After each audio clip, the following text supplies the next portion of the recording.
What's going on, everybody? My name is Greg Peters, and today on the Car Passion channel, we're going full rice. I'm going to teach you how to get an epic finish on your valve cover.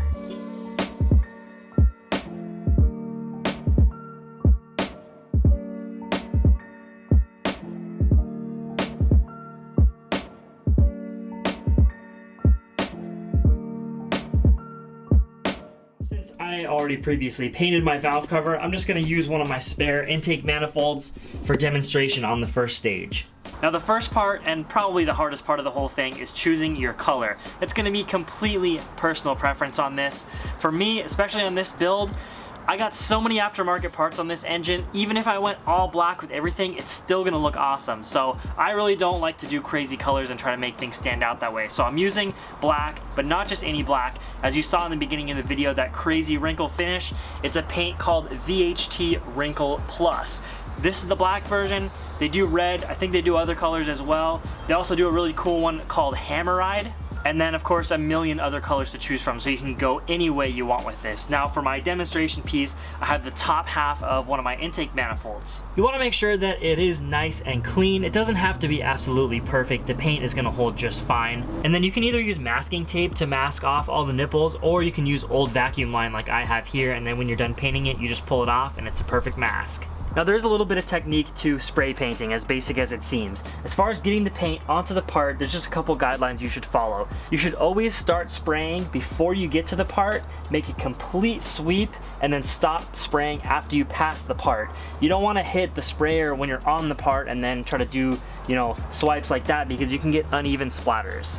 It's also a good idea to try to get into the more difficult areas first, so you don't end up overspraying those areas later. If you are using the wrinkle paint on your parts, one more additional note, and it says it right on the can, is you want to lay down thick coats of paint. If it's not thick enough, the paint won't wrinkle, and that's a fact. Ask me how I know.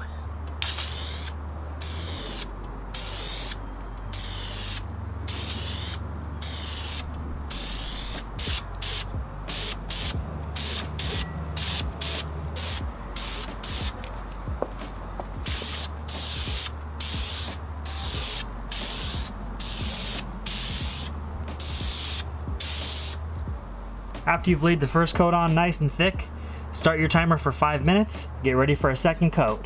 For the wrinkle paint specifically, the directions recommend 3 coats. Once you've done your 3 coats on that bad boy, let it bake out in the sun for a little while. Some people even throw it in the oven on low heat to accelerate the process, but once it's dry, it's gonna look something like this.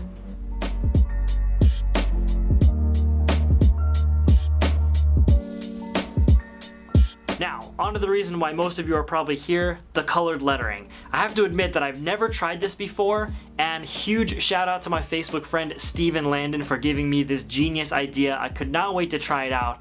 I hope it comes out good on the first try. Supplies needed here are a small amount of Tester's enamel paint, color of your choice, and a blunt nose syringe, both of which can be had for just a few bucks off Amazon or eBay.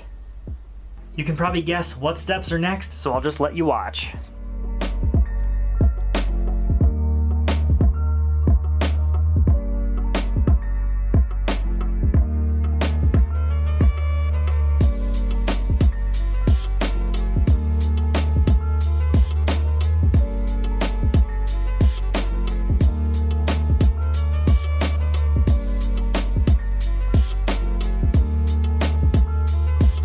Oh my god, that is so sick.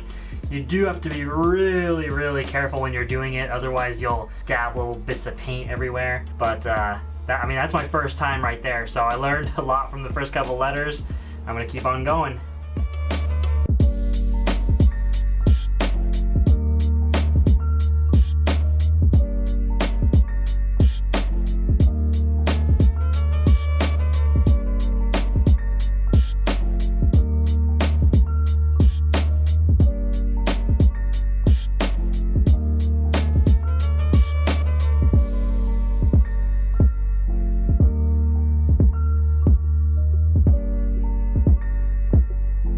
I think that came out so freaking sick, dudes. Look at that. That is so awesome how well that works. So that's looking good, but this, that's just ugly. That's gotta go. Well, lucky for me, I've got some awesome friends over at Garage Star that hooked me up with their billet steel oil filler cap. That's just the icing on the cake right there. Alright guys, well I hope you enjoyed this video. I wanted to mix it up a little bit and not just do straight like 24/7, this is how you torque your oil pump videos, because most of you guys out there are probably not building engines, might be getting a little bored. But anyways, I hope you enjoyed this one. If you did, don't forget to drop a like on it, and I will see you in the next one. Peace out. Back from the dead.